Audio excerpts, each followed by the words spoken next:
In some shocking news, WWE President Nick Khan has listed the remainder of his WWE TKO stock for sale, effectively ending any holdings that he has with the company.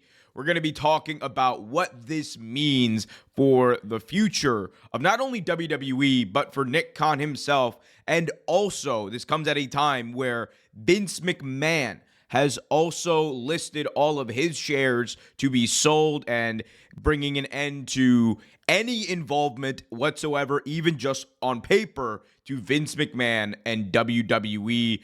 We're also going to be talking about Vince McMahon hiring an agency that once represented Harvey Weinstein and, of course, R. Kelly, as he battles through this Janel Grant lawsuit that accuses him of some horrendously disgusting things.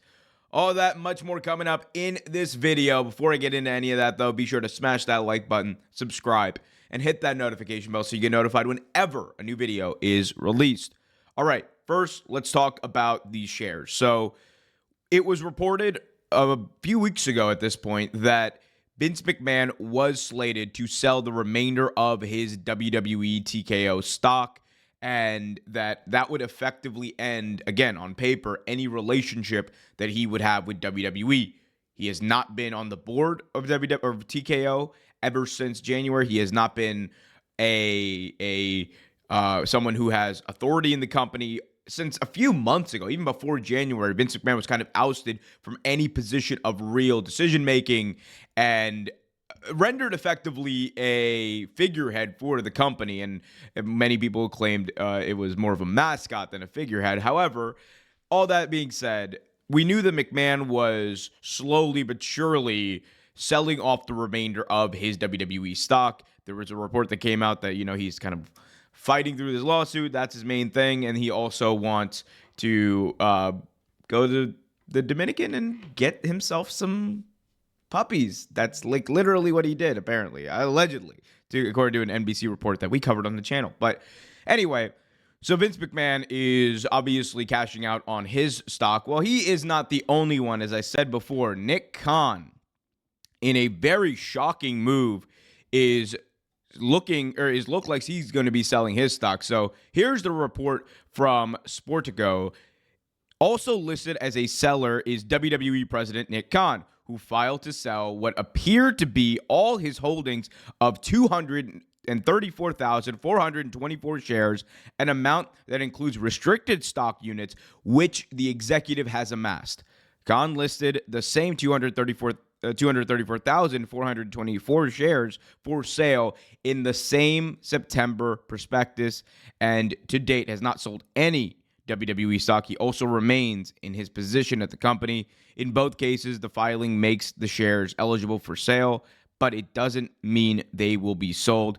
In practice, across the corporate world, such filings typically result in the sale of the listed shares shortly after. A spokesperson for TKO Group declined to comment. So there is a lot to cover here. First of all, I want to say this. There are many people who are speculating that because Nick Khan has listed all of his shares for sale, that he is now done with the company, that he is leaving WWE and all that kind of stuff. The reality is, while this is peculiar, odd, and unusual for an executive at the level of Nick Khan to do this and still remain with the company, it does not necessarily mean that he is done with TKO. It doesn't necessarily mean that he is leaving WWE. Again, odd, peculiar, and unusual, but not necessarily indicative of a break from the company.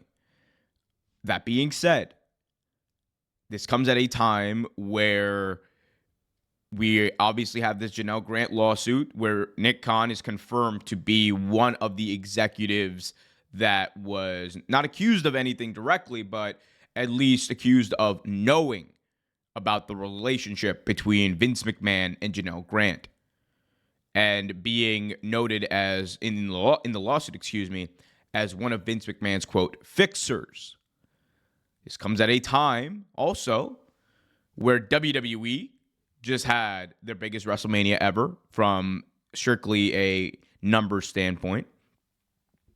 This comes at a time where Nick Khan was seen at the end of that WrestleMania, and it seemed to be at that point a looking towards the future of what WWE was going to be, because in that moment you saw three men: Cody Rhodes, Triple H, and Nick Khan at the end of that WrestleMania. And that seemed like a statement from TKO, a statement from WWE that moving forward in this new era of WWE, these are the three figureheads that we need to look out for. These are the three figureheads that will define the next few years for this company. And this news coming out at the same time, or around the same time that happened, it raises some eyebrows for sure. But again, we don't know what's happening behind closed doors. And I'm not saying that Nick Khan is being ousted. I don't even think it's as nefarious or honestly juicy as that. I think it's literally just, this could very well just be a case of Nick Khan having other ventures that he wants to do and using the capital from his WWE or TKO stock that he is listing for sale to do that. And as the report in Sportico said, usually when these shares are listed, they tend to sell off very quickly. And especially when you look at a company like TKO, they have UFC attached with them, WWE, which is as hot as it's ever been. There's going to be a lot of interest. Vince McMahon has been selling stock like it's nobody's business as of recently. Like, he has hundreds of millions of dollars coming his way because of his stock sales, and will likely have hundreds of millions of more dollars coming his way because of these stock sales. So is it something to be concerned about if you're a fan of WWE or whatever? I would say no. And look, again, we have to remember there's a business side of WWE and there's a creative side of WWE. That's the product we watch. And then the business side is obviously what happens behind the scenes, the business dealings that kind of, sometimes affect and impact the creative side, but largely those things tend to be different. And again, if Nick Khan, though, I want to be clear here. If Nick Khan does, for whatever reason, leave WWE, it would definitely not only raise some eyebrows amongst, obviously, fans and the media, but also among talent. Because if you go back and look at what talent have said about Nick Khan, Cody, CM Punk, this is someone who was instrumental in not only them coming there, but them being as engaged as they are in WWE now. Nick Khan changed WWE forever. And if you go to patreon.com/RealTakeWrestling, you can see the entire video where I talk about that. But it's true. He changed the future of WWE. The big deals, these media rights deals, the Peacock deal, everything that we've seen over the past number of years has largely been attributed to Nick Khan. He has made this company more profitable. He has built relationships with people and entities and companies that have grown WWE, and he has helped the profit margins. And sometimes it's in, not so nefarious ways, such as the advertising and what we see on the ring aprons and things like that. And then there's obviously other times that are a little bit more disgusting, like the mass releases we saw during WWE's most profitable time in history. But he is a man who has left his mark. And if for whatever reason he is done, I think that WWE, it won't stop WWE necessarily from being a hot company, but it would, I think, cause it would cause WWE to at least slow down a little bit in the growth that they are in right now. And that's even with The Rock. That's even with and Triple H being there. I think from a business standpoint, Nick Khan has largely held a lot of those relationships and partnerships. And he has been trusted with those relationships and partnerships.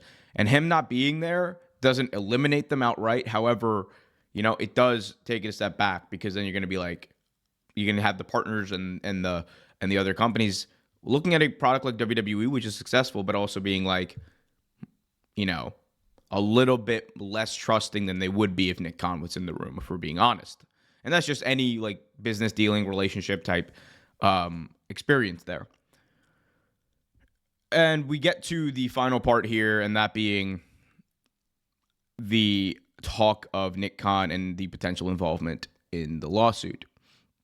As I said before, and again, we must say that Nick Khan has not been accused of anything outside of knowledge of the relationship between Janel Grant and Vince McMahon.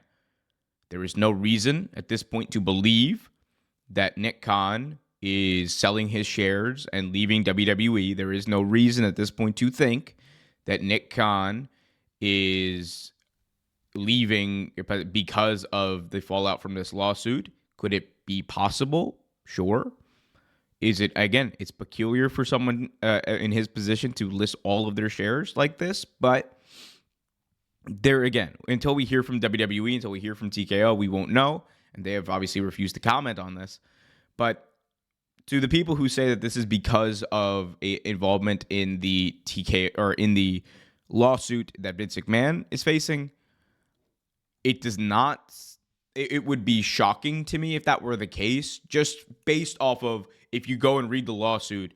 Again, it does not explicitly say that that Nick Khan, was knowledgeable about the acts that were taking place, or the non-consensual acts that were taking place. And I doubt at this point that TKO, a company that basically put the rubber stamp of approval on Nick Khan just 3 weeks ago at WrestleMania, would change their stance on that and push him out unless there was something shocking that we do not know about coming out. And I don't see that.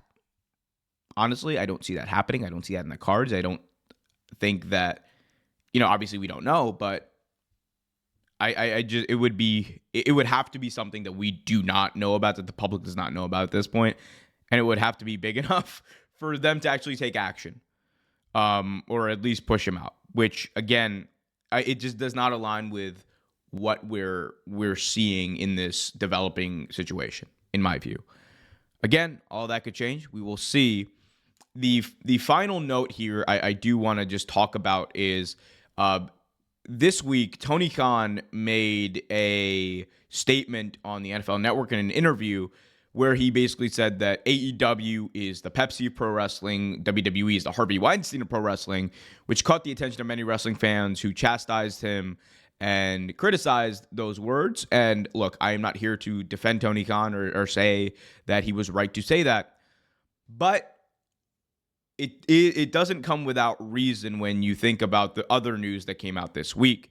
It was noted by Post Wrestling and WrestleNomics that a PR firm called Citric and Company were hired by Vince McMahon to help in the ongoing PR battle that he's facing among the Janel Grant lawsuit. And as noted by Post Wrestling and WrestleNomics, this company, this PR firm, has previously done work with very controversial figures like Harvey Weinstein and R. Kelly.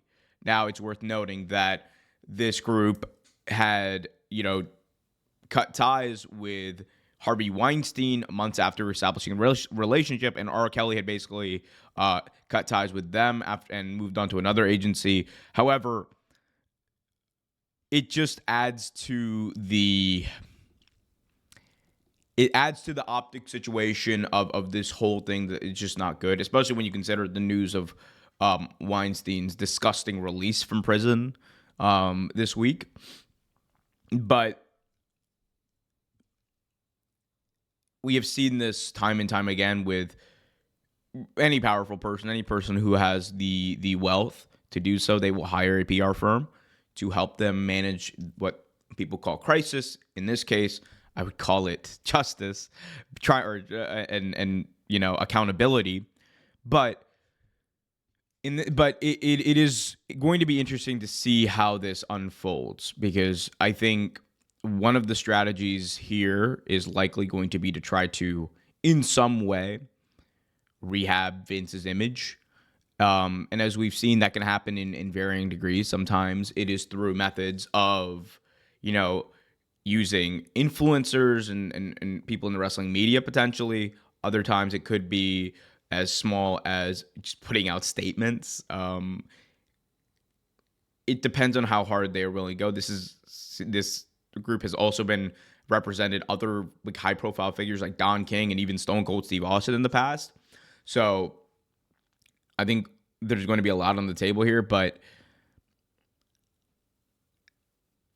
one thing I will just say that ahead of the months that are going to follow, as you look to wrestling media, as you look to wrestling influencers and talking heads, remember that a large amount of what is being said on YouTube, TikTok, and whatnot, as far as wrestling goes, a lot of that tends to be way more opinionated than anything else. And it's again, we are all human. It happens. And even me, we are all opinionated, right? But I think it is always important to remember to go read primary sources, look at primary sources, and, use like the opinions to, help form an argument or understand an argument better, but don't blindly follow people's opinions. Always think for yourself, always think critically, and always read primary source material. Always. Because I can just tell you, man, like sometimes these PR battles tend to get messy. Anyway, guys, hopefully you found this video informative. If you did, be sure to smash that like button, subscribe, hit that notification bell. Let me know in the comment section what you think about this. Is Nick Khan leaving WWE? I want to hear from you. Until next time, please remember to be happy, be healthy, and as always, keep it real. Also, be sure to go over to patreon.com/Real Take Wrestling. You can help support the channel. You can help support the show and help the channel grow, and also get access to early and exclusive content that you can only find on patreon.com/Real Take Wrestling. Link for that is in the description as well. So until next time, keep it real.